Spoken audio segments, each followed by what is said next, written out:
Ang rehiyon ng Bicol ay kilala sa magagandang tanawin. Maraming lugar dito na swak para sa mahilig mag-ride at mag-explore. Tahimik, presko at puno ng magagandang view habang nasa biyahe ka. Ito ang Bicol at ito ang kwento ng ride natin papunta sa Albay. Nagsimula ang aking biyahe sa probinsya ng Camarines Sur, kung saan tinahak natin ang kahabaan ng rutang tinatawag na Bicol 630 o Sagnay Tiwi Road. Isa itong scenic route na kilala sa mga paakyat at liku-likong kalsada. Presko ang hangin dito at may nakakabighaning tanawin. Habang bumabiyahe ka, tanaw mo ang asul na dagat sa gilid ng bangin at sa kabila, mga bundok na nagbibigay ng natural na ganda sa daan. At dito sa rutang to, may madadaanan tayong isang view deck na tinatawag na Partido Riviera. Sobrang ganda ng view dito. Tanaw mo ang dagat, mga isla, at nakaka-relax ang paligid. Sulit ang stopover dito. Hanggang sa marating ko ang probinsya ng Albay at dito sa Kamalig Bypass Road, sumalubong sa akin ang buong ganda ng Bulkang Mayon. Iba talaga kapag daragang magayon na ang tanaw mo. Mapapatigil ka kahit nasa biyahe ka, lalo na't walang nakaharang na ulap. At syempre, pinuntahan din natin ang sikat ngayon na 7-Eleven sa Albay. Nasa likod nito, may tanawin ng Mount Mayon. Yung tipong kahit hindi ka gutom, mapapabili ka talaga dito. Kahit soft drinks lang o kape, basta may picture, solve na.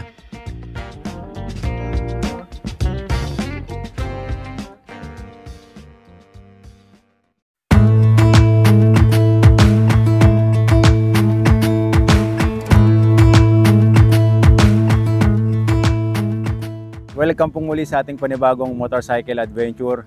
Ngayon, andito pa rin tayo sa bayan po ng Tinambak. Pero papasok na tayo sa bayan po ng Boa, dito pa rin po sa probinsya ng Camarines Sur. Pagkatapos ng nakaraan nating episode na binisita natin ang bayan ng Seruma, ngayon ang ating destinasyon ay patungo po tayo ng probinsya naman ng Albay. So mula po dito, magmomotor pa tayo ng halos 3 oras, ganun pa kalayo. Pero sa ruta na ating dadaanan, pupunta sa ating destinasyon, bundok at coastal yung ating makikita. Simulan na natin ang ating panibagong paglalakbay dito po sa rehiyon ng Bicol.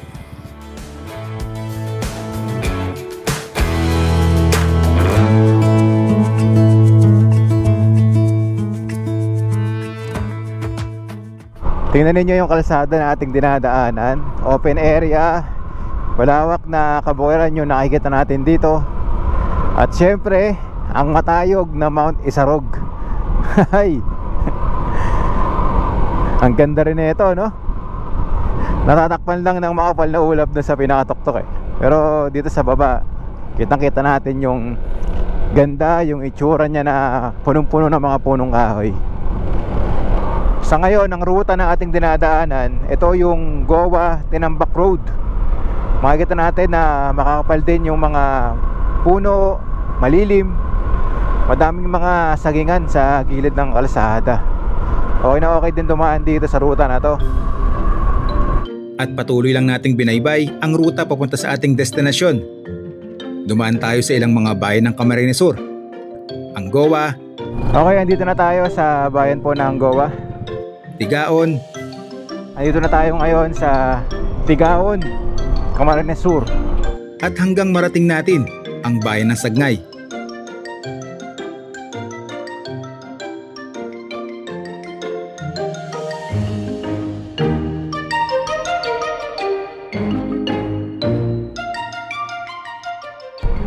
Ayan na, mabundok na ulit yung dinadaanan natin dito po sa bayan ng Sangay, Camarines Sur. Pagkatapos ating daanan yung ilang bayan na busy, maraming sasakyan. Ito, paganda na ng paganda yung ruta natin. Ayun yung bundok, oh, rolling hills. Tapos syempre zigzag na rin yung dinadaanan natin dito sa bayan po ng Sangay o Sanggay, Camarines Sur. Solid yung mga kurbadahan dito. Liko kong liko eh.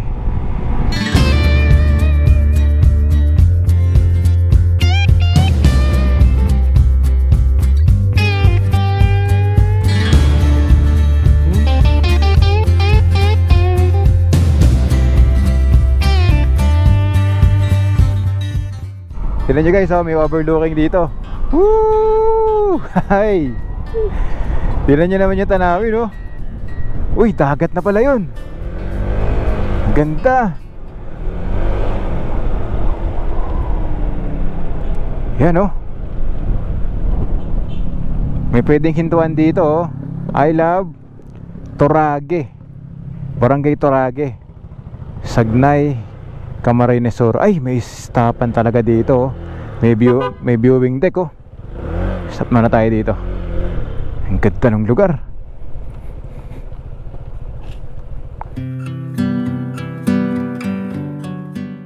Habang binabaybay natin itong kahabaan ng Kurbadahan, meron tayong nadaanan dito na isang viewing deck. May nakasulat na I love Torage. So yung Torage, barangay siguro dito sa bayan ng Sagnay. Tingnan nyo naman guys, kung gaano kaganda yung tanawin. Overlooking ng bundok at asul na dagat. Nice. Pwede kayong lumapit dito. Naglagay sila ng harang para maiwasang mahulog yung mga purpose rito para magpa-picture. Ganda ng kulay ng dagat. Nagre-reflect sa asul na kalangitan. Meron na rin silang nilagay dito na upuan tapos lamesa.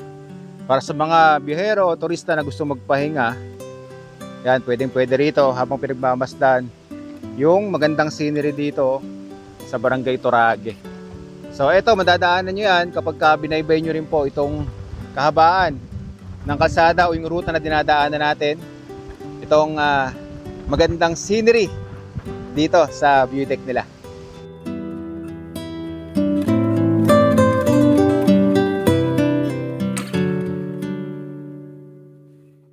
Pangkaraniwan sa mga pinupuntahan nating lugar na kagaya nito, sa mga barangay na merong magagandang spot, naglalagay talaga sila ng view deck. Maraming beses na nating na-experience yan sa mga ganitong mountain pass. Kapag nagplano din kayo na puntahan o bisitahin ang Mount Mayon at gusto nyo ring libutin yung ilang mga bayan na dadaanan ninyo mula pa lang doon sa Camarines Norte, Camarines Sur, talagang sulit na yung magiging biyahe nyo sa mga spot na pwede ninyong makita. Basta sasadyain nyo lang na puntahan.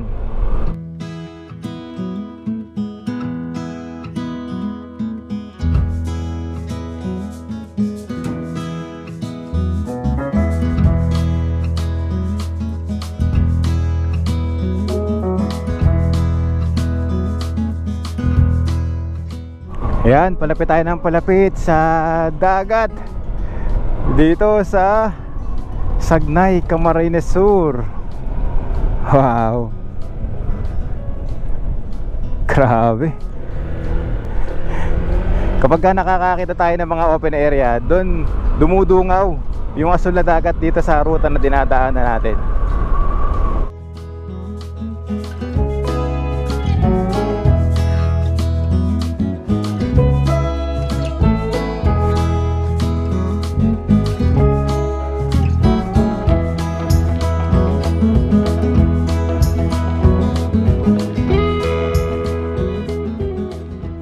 Alright, malapit na tayo sa ating destinasyon sa Patitinan View Deck ng Sagnay, Camarines Sur.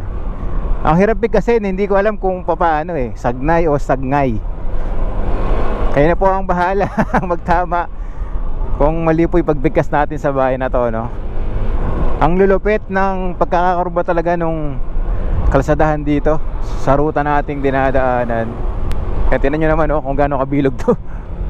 Yun dito sa mapa natin nakikita ko na ang pangalan ng kalsada nating dinadaanan ngayon ay Bicol 630. Hindi nyo kagandahan ng paggamit ng Google Maps. Nakikita natin o nababasa natin yung pangalan ng mga ruta na ating binabaybay.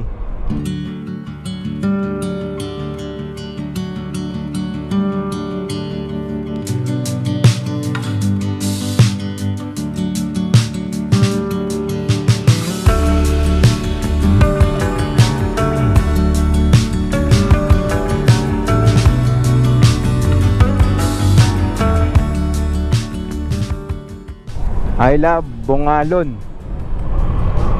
Barangay Bungalo na tayo. Dito pa rin sa bayan ng Sagnay, Camarines Sur. Sa bawat lugar nating pinupuntahan, gusto ko nakikita kung nasaang barangay na tayo o nasaang bayan na tayo.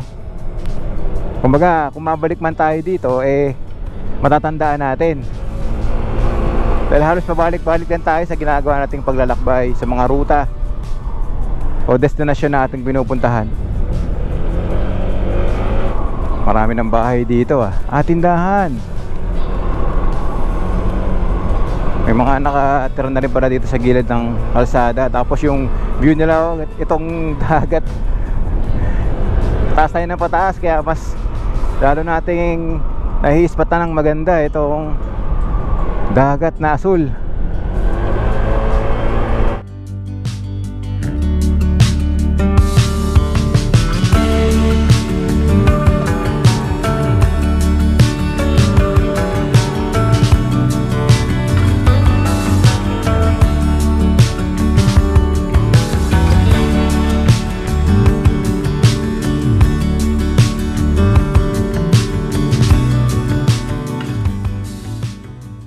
Kapal ng luntian ng mga damo dito sa kanan natin, Tapos nakagawa na sila dito ng bakod para sa landslide. Ang ganda rin ang pagkakagawa ng kalsada na ito. Ang ganda ng pagkakadesenyo. Okay, andito na po tayo ngayon sa Barangay Patitinan, sa bayan po ng Sagnay, Camarines Sur. Malapit na tayo doon sa Patitinan View Deck.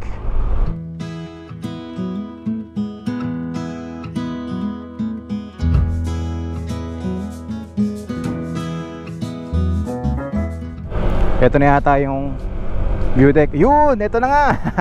Welcome to the Partido Rivera Pride of Patitinan. Okay, tiyempo lang tayo kasi kurba. Iyon, sa wakas narating na rin natin ang ating unang destinasyon sa ating episode 3 sa ginagawang pag-ikot sa rehiyon ng Bicol. At kung sisilip tayo dito, guys, tingnan nyo naman, Ay, bughaw na dagat. Sobrang lawak. Gaan sa mata ng tanawin, Nakarating na tayo ngayon sa Patitinan View Deck, isang spot sa Sagnay, Camarines Sur na tinatawag ding Partido Rivera. Ang tawag na partido ay galing sa mismong distrito kung saan kabilang ang Sagnay at Riviera dahil sa ganda ng baybayin dito. May mga matataas na cliff, malawak na dagat, at tanawin na parang sa Italy o France. Mula rito, tanaw mo ang asul na San Miguel Bay at sa dulo ng paningin mo, bukana na yon ng Pacific Ocean. Okay, pagkatapos ng ilang minutong pagmumotor at pagbaybay sa ligo-ligong kalsada, yan, narating na natin itong The Partido Rivera Pride of Patitinan. Maraming humihinto rito, mga riders, saka yung mga turista. Dito meron silang ginawang view deck, pwede tayong umakyat para mas makita natin yung buong lawak ng tanawin. Yan, Ini guys. Woo! Parang kulay Gatorade na asul yung tubig ng dagat. Grabe, napakaganda. At sobrang linis ng kapaligiran dito. Kapag ganito yung mga tanawin na ating napupuntahan at naibabahagi ko sa inyo, sobrang sarap sa pakiramdam na naipapakilala ko sa inyo yung ganda ng iba't ibang probinsya o bayan na ating nabibisita sa tuwing tayo ay naglalakbay,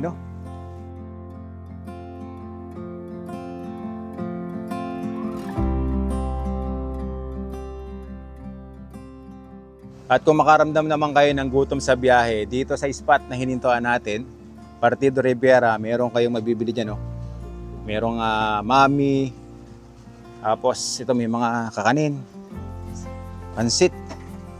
Yan yung mga mabibili nyo dito. Pwede kayo magpahinga, tapos kain. So dito, meron tayong subscriber, si Sir Ray Sepe. Yan, sir, tinan niyo sir yung tanawin dito, sobrang ganda, Magandang yun, isla yun, yung white sand yun, Ano pong pangalan ng isla na yan? Atulayan. Atulayan. Island. Island, no? Oo, kitang-kita dito yung buhangin, kulay puti, no? Nakaligo na kami. Ito yung island na nakikita namin kanina pa. Andun pa lang tayo sa pinakabungad nito. Tanaw na natin. Ito namang nakikita natin dagat na malapit. Ito yung dagat dito sa Camarines Sur. At dahil nga sobrang lawak, sa banda raw doon ay Pacific Ocean na.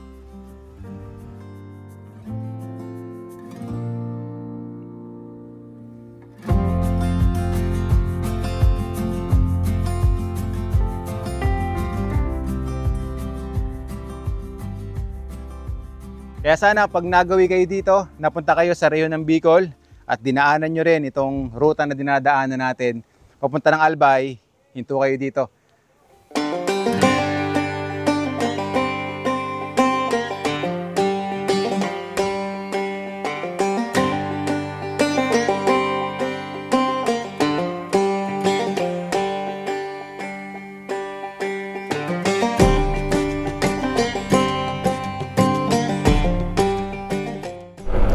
Okay, so ngayon ay patungo na tayo ng probinsya ng Albay sa Kamalig Bypass. Pupuntahan natin yung trending ngayon na 7-Eleven na merong tanawin ng Daragang Magayon o yung Mount Mayon. Sana lang magpakita sa atin para sulit yung biyahe natin. Yun, magbumotor pa tayo ng 1 hour and 28 minutes, 60 kilometers para magpuntahan ng Kamalig Bypass. Dahil doon nakapwesto yung 7-Eleven na ating pupuntahan. Sa ngayon, nandito pa rin tayo sa bayan ng Sangay, Camarines Sur. Bali yung susunod na bayan o probinsya na ating dadaanan dito is yung Tiwi Albay. Doon natatapos yung kahabaan nitong kalsada na ating binabaybay. Itong Sangay Tiwi Road dito po sa rehiyon ng Bicol.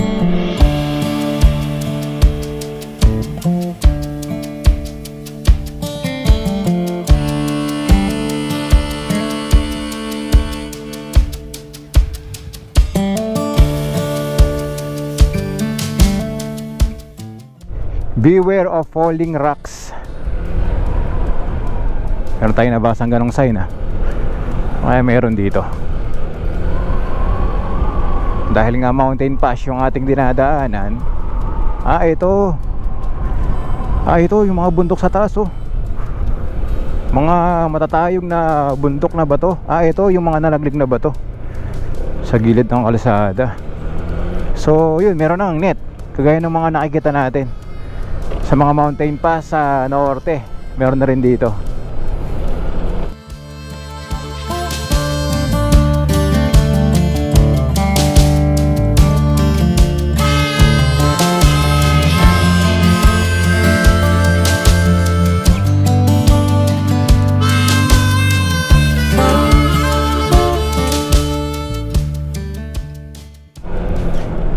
Tiwi Albay na yata to. Ayun, ito, nakita na natin.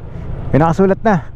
Yan, Albay Province, bayan ng Tiwi. Okay, so pag nakita ninyo itong tulay na kulay red, ibig sabihin yan, nandito na kayo sa probinsya ng Albay. At makalipas ang ilang oras na pagmumotor, ay narating na natin ang probinsya ng Albay. At dito po sa bayan ng Tiwi. So kailangan nating baybayin pa to hanggang makalabas tayo dito sa bayan ng Tiwi papunta sa Kamalig Bypass.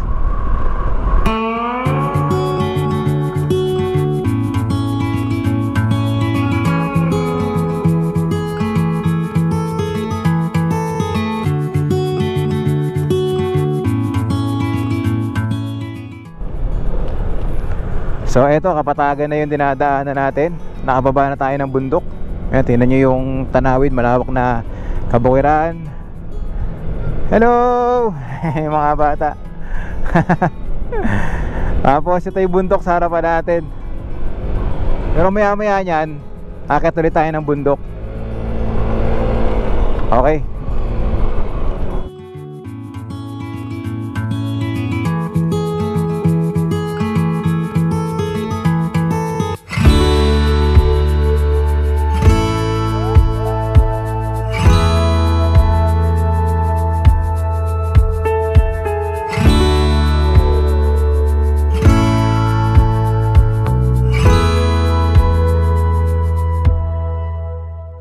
Dito sa Tiwi Albay, oh, makikita natin na marami ng kabahayan dito. Mga simpleng pamumuhay ng mga locals dito, nakikita natin.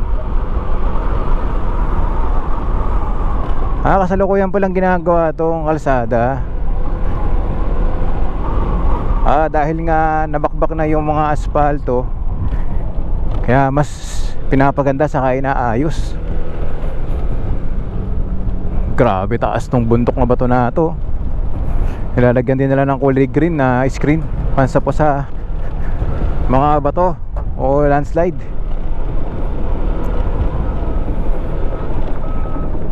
Ang bako, laki. Yan, dito yan sa Tiwi Albay.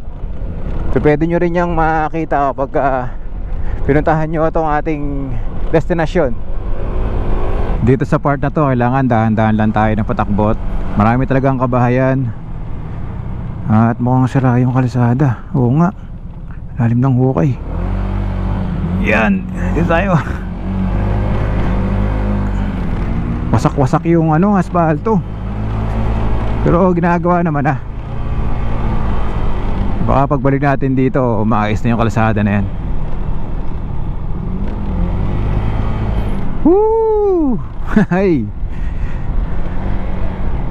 Coastal Road, oh. Yung gilid ng kalsada na ating dinadaanan, dagat na yan dito sa Tiwi Albay.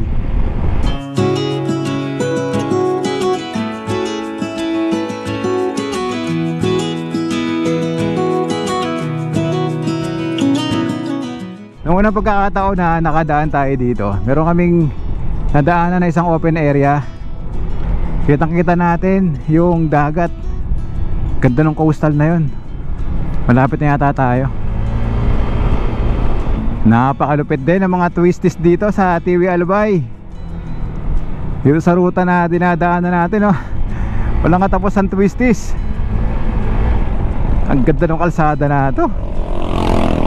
Kaya sa mga kagaya namin na rider, sulit na sulit bumiyahe dito. Ito yung nadaanan namin na coastal na open. Kitang-kita natin dito yung tanawin ng dagat, oh. Maynonong, Barangay Maynonong yata to. Dito sa coastal road na dinadaanan natin, maraming open na pwede ninyong hintuan para magpalipas ng oras pagmasdan yung tanawin.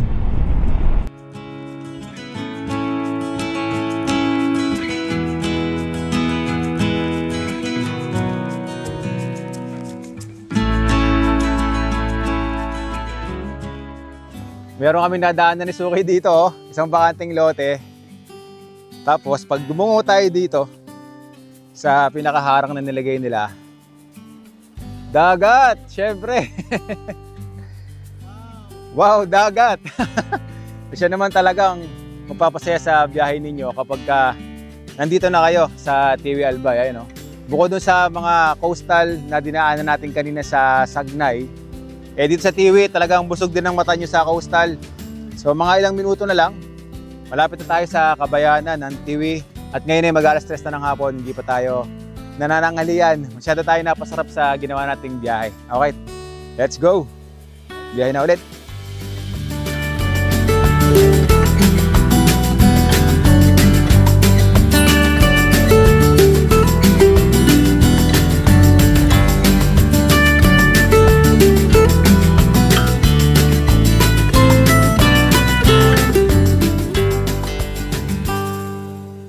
Andito na tayo sa Barangay Baris, Tiwi Albay. Sagana yung mga lokal dito sa bukal na tubig. Ayun, oh. Eto. Yan, dito sa Barangay Baris, makikita nyo, naliligo sila sa gilid ng kalsada. Kasi yung tubig na ginagamit nila, yan, oh, nanggagaling yan sa bundok. Bukal yan. Diyan sila naglilinis ng motor. Yan, oh. Tapos naliligo. Galing, no? Tapos yung iba rito, nagtayo ng resort. Yan. Minsan matsyempohan nyo, marami naliligo dyan, no? Cottage for rent. O, tinan nyo, tumutulo yung malakas sa tubig galing sa bundok.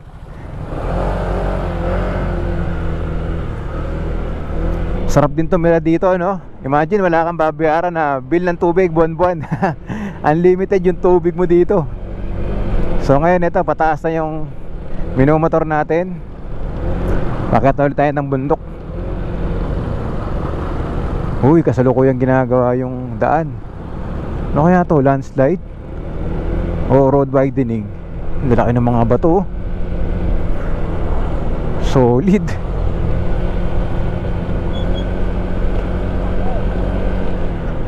Okay, sa wakas nakababa na tayo dito sa Kapatagan. Yan, kaliwa na tayo dito. Pagkatapos nating dumaan sa bundok at dagat, ayan na. Pero kaya muna tayo dito. Pwede na siguro dito, Crispy King. Kanina sa bundok naghahanap kami ng pwedeng kainan, wala eh. So dito tayo nakahanap. Alright, kaya muna tayo.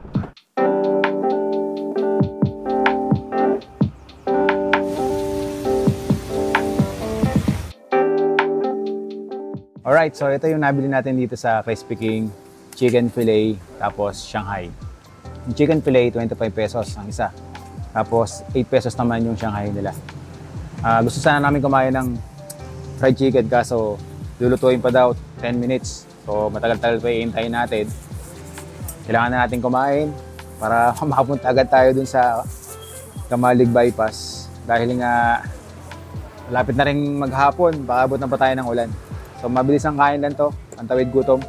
Sa tuwing tayo napupunta ng rehiyon ng Bicol, marami tayong nakikita tindahan na ganito. Crispy King. Tikman nyo guys, ang sarap ng pagkain nila dito.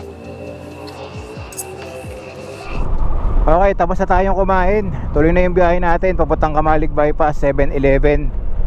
1 hour and 7 minutes, 44 kilometers. Marating natin ang ating destinasyon.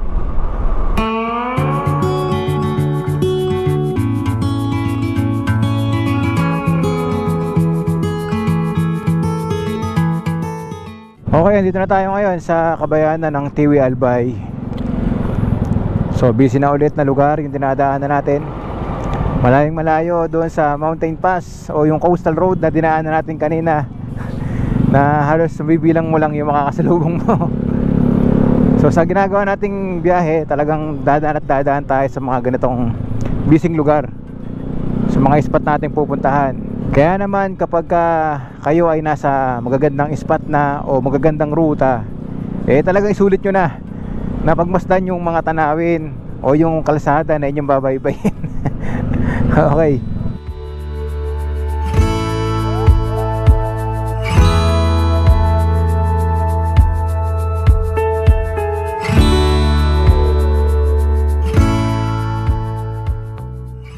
Okay guys, nandito na tayo ngayon sa Malinaw, Albay. Pagkatapos po nating daanan ng Tiwi Albay.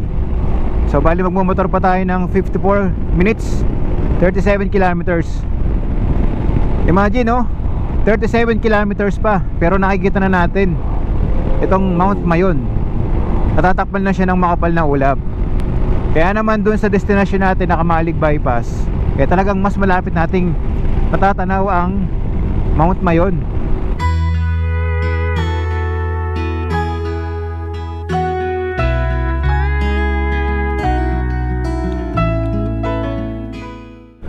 Ayan na ang Mayon, no? Unti-unti nang lumalabas. Nakikita na natin yung tuktok niya, oh. Tapos ngayon dumadaan tayo sa isang diretsong kalsada na merong malawak na tanawin ng bukirin, nakapaikot yung bundok, at syempre ang Mount Mayon. Hay! Yun, oh. Matagal-tagal din tayong hindi nakabisita sa Bicol. Mahigit 2 taon na. Kaya ngayon bumalik talaga tayo para makita ulit ang Daragang Magayon.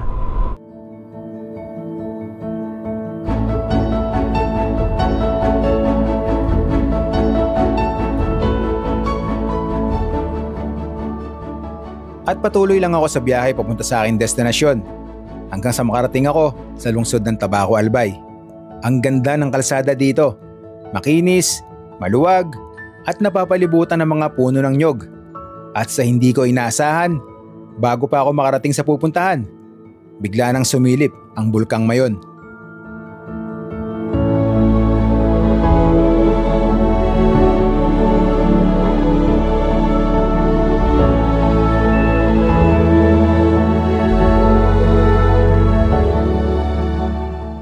Hindi ko talaga akalain na magpapakita agad siya, kaya napangiti ako. Parang sinadyang ipakita sa akin ang ganda niya habang nasa biyahe pa lang tayo. Kaya huminto muna ako saglit para namnamin yung tanawin bago ulit magpatuloy. Yan ang Mount Magayon. Ang bulkang Mayon, no? Kitang-kita na natin dito. So bali yung pinatuktok na lang yung natatakpan ng makapal na ulap. So 35 minutes, 20 kilometers na lang, nasa Kamalig Bypass na tayo. Malapit nang mag-alas 5 ng hapon, kaya kailangan na natin magmadali para makahabol tayo sa liwanag pa. Kasi medyo kumukulimlim ang kalangitan, baka abutan tayo ng malakas na ulan. Eh sa mga ganitong oras, alas 5 o bago mag alas 6, talagang nagpapakita na ang Mount Mayon. As in, talagang wala tayong makikita ng mga ulap.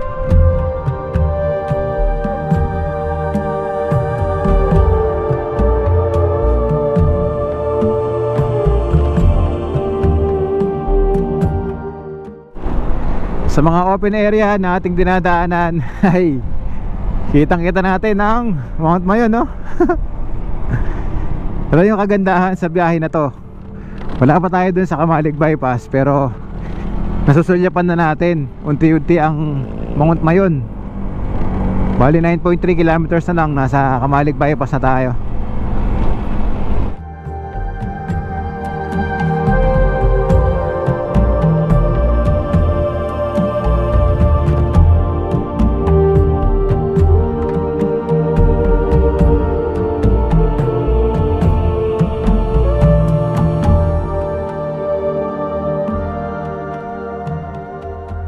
Okay, left turn tayo dito.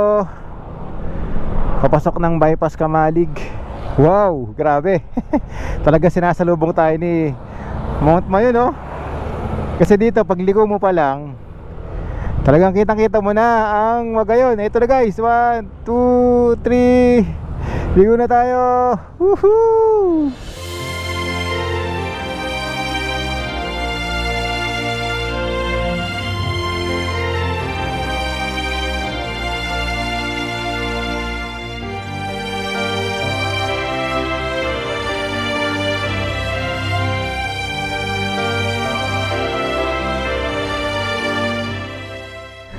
First time to, hindi tayo naghintay ng matagal. Talagang pagpasok pa lang natin ng Kamalig Bypass, eh walang kaulap-ulap ang Mount Mayon. Woo! Thank you Lord, nasilahan kong uli ang Mount Mayon. Ito ang Mount Mayon, isa sa mga pinakasikat at pinakamagandang bulkan, hindi lang sa Pilipinas, kundi sa buong mundo. Matatagpuan ito sa lalawigan ng Albay, sa rehiyon ng Bicol. May taas itong humigit kumulang 2,462 meters at kilala sa halos perpektong hugis cone nito. Kaya naman dinarayan ng mga lokal at dayuhang turista. Isa ito sa mga pinakaaktibong bulkan sa bansa at bahagi ito ng tinatawag na Pacific Ring of Fire, kaya mahigpit itong binabantayan ng mga eksperto. Sa kabila ng pagiging aktibo, nananatiling simbolo ito ng kagandahan at lakas ng kalikasan dito sa Bicol. Okay, pagkatapos ng ilang minutong pagmumotor mula po sa Camarines Sur ay narating na natin ang Kamalig Bypass. At ito ang bumungad sa atin, ang Daragang Magayon. Grabe, oh, wala talagang kaulap-ulap. Sobrang gandang pagmasdan. Sulit na sulit ang mahabang biyahe natin dito sa Albay para masilayang muli ang natatanging ganda ng Daragang Magayon. Sa tuwing tayo ay napupunta rito sa Albay at nakikita natin ang Mount Mayon, eh talagang hindi natin mapigil ng kilabutan. Kasi sabi nila, pag daw ang Mount Mayon hindi nagpapakita sa'yo, eh hindi ka daw mabait. So sa tuwing tayo ay pumupunta rito, lagi siya nagpapakita. So ibig sabihin nun, mabait tayong tao. Pero kasabihan lang yan ng iba. Sa ngayon, binisita lang muna natin itong Kamalig Bypass dahil isa ito sa spot dito sa Albay na merong magandang view ng Mount Mayon. Okay, tara. Puntahan na natin ang 7-Eleven.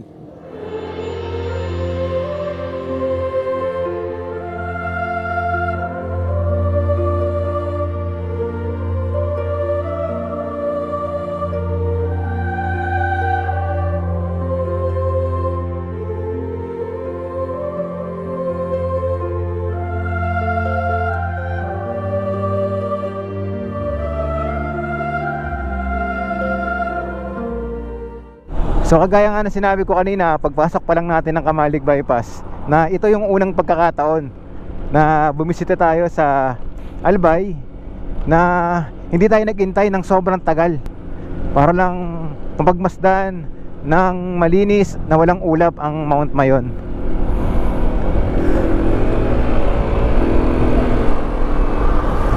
Iba yung pakiramdam kapag welcome na welcome ka ng Daragang Magayon. Maraming salamat, nagpakita kang muli sa akin para makita rin ng mga followers and subscribers ko.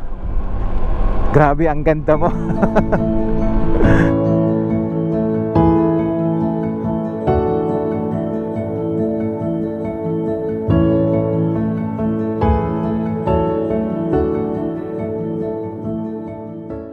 Tara, susunod ako sa inyo. Sige. Yun, buti meron tayong subscriber dito. Nakita tayo yan, dalawang nakamotor sa harap. Kasamaan daw tayo doon sa may 7-Eleven. Kaya sunod lang tayo sa kanila.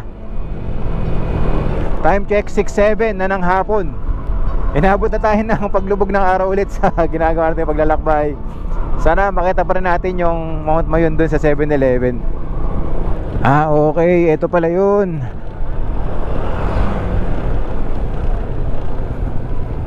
Okay, kalawa tayo dito. Oh, daming ang tao dito sa 7-Eleven na to ah. Alright.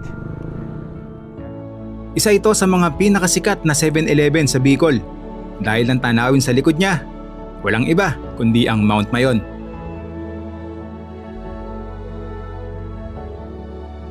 Marami ang nagsasabi na ito ang Philippine version ng sikat na Lawson store sa Japan na may view ng Mount Fuji. Pero dito sa atin, Mount Mayon naman ang bubungad sa'yo habang bumibili ka ng kape, hotdog sandwich o Slurpee. Simple lang ang lugar, pero ang tanawin, world class. Kaya naging instant paborito ito ng mga biyahero, riders at mga turista na bumibisita sa Albay.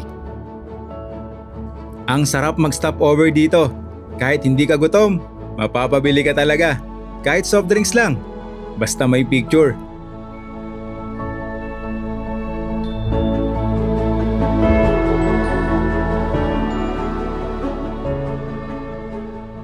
Andito na tayo sa may 7-Eleven, Kamalig Bypass. Ito pala yung Phoenix Pulse gas station. Dito siya matatagpuan. Kaso inabot na tayo ng dilim, kaya konti na lang yung nakita natin na tanawin ng Mayon. Sa likod ng 7-Eleven dyan makikita yan. Ayan, oh. Nakahabol pa tayo ng drone shots ng nag-aagaw na liwanag at gabi. So siguro baka bukas na natin to babalikan. At hindi pa naman tayo uuwi, maglilibot pa tayo dito sa Albay. Baka sakali bukas makatsyempo tayo ng magandang panahon, magpakita ulit ang Daragang Magayon dito sa 7-Eleven.